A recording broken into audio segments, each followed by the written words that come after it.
Sahaba got ikhlas in their lives because of sitting in the company of Nabi Kareem sallallahu alaihi wasallam. That's why they are called Sahaba, right? Sahaba is from Suhba. Suhba means company.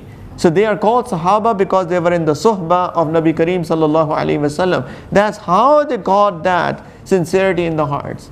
Muhammadur Rasulullah wallazina ma'ahu ashidda'u 'alal kuffar ruhama'u bainahum tarahum ruk'an sujjadan yabtaghuna fadlan min Allahi wa ridwana. Allah Ta'ala mentioned, where did he start from? Allah Ta'ala said that Muhammad sallallahu alayhi wa sallam is the messenger of Allah. وَالَّذِينَ مَعَهُ, and those who are in his ma'iyyat, those who are in his sohbat, those who are in his company. Allah Ta'ala now first explaining who Prophet Muhammad sallallahu alayhi wa sallam is. He is the messenger of Allah. And the second, Allah Ta'ala is defining who are Sahaba, who are those people who are in his sohbat. Allah Ta'ala is mentioning that these people, because of the company, because of the sohbat, because of the ma'iyat of Nabi Kareem sallallahu alayhi wa sallam, وَالَّذِينَ مَعَهُ أَشِدَّاءُ عَلَى الْكُفَّارِ, they are very strong on disbelief. رُحَمَاءُ بَيْنَهُم, one of the qualities that they have is they are merciful to each other. تَرَاهُمْ رُكَّعًا سُجَّدًا, you see them, that they are connecting to Allah with ibadah, they are in ruku, they are in sajda. يَبْتَغُونَ فَضْلًا مِنَ اللَّهِ وَرِضْوَانًا, and all what they are doing is they are trying to seek the fadl of Allah and the pleasure, the rida of Allah subhanahu wa ta'ala. That's their goal. How did they get this goal? With the ma'iyat of Prophet sallallahu alayhi wa sallam. Sohbat is so important. I don't have time. If we start talking about the way that Sahaba had ikhlas, we will be amazed. You'll be really amazed. Sayyidina Abu Bakr radiyallahu ta'ala anhu, in the time of his khilafat, he was Amirul Mu'mineen. We don't realize, we read that, but we don't realize that he was the Khalifatul Muslimin. He was Amirul Mu'mineen. You can say he is the king of Medina Munawwara and all the places where Muslims were ruling, right? And every single morning, he will go, and even Sayyidina Umar radiallahu ta'ala, they will go at night, late at night, to check the status of the Muslims.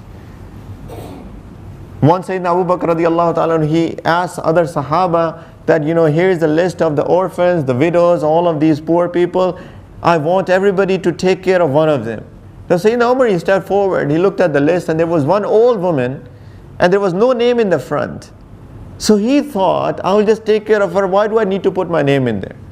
So next morning he went to that widow's, that old woman's house, and he knocked the door, and she said, who is this? He said, Umar. So why have you come?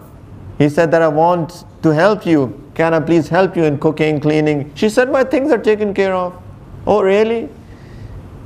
Who took care of that? She said, I don't know. Somebody came, so somebody comes in the morning, he just takes care of all the things. He said, fine. So next morning, he went at the time of Fajr, right early morning. Who is that? Umar, why have you come? I want to help you in cleaning, cooking. She said, my things are taken care of. So early. Next morning, he thought, let me check out who comes so early. So after middle of the night, he hid behind a tree, right outside the house of that old woman. And at Tahajjud time, he saw somebody coming.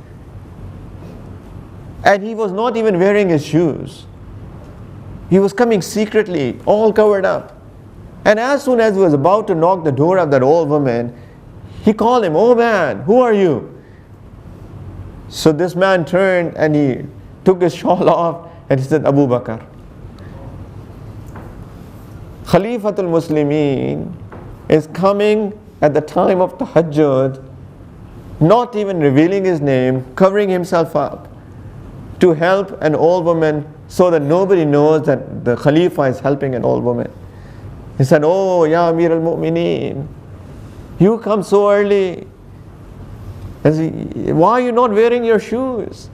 Right? He's the king, not even wearing shoes. He said, I don't want to disturb people at this time. If I'm wearing shoes, then maybe because of my footstep, people might get awake. It's early morning, it's a time for some people to sleep. I don't want to disturb anybody. Allahu Akbar. How did they get this? from Nabi Kareem sallallahu alayhi wasallam.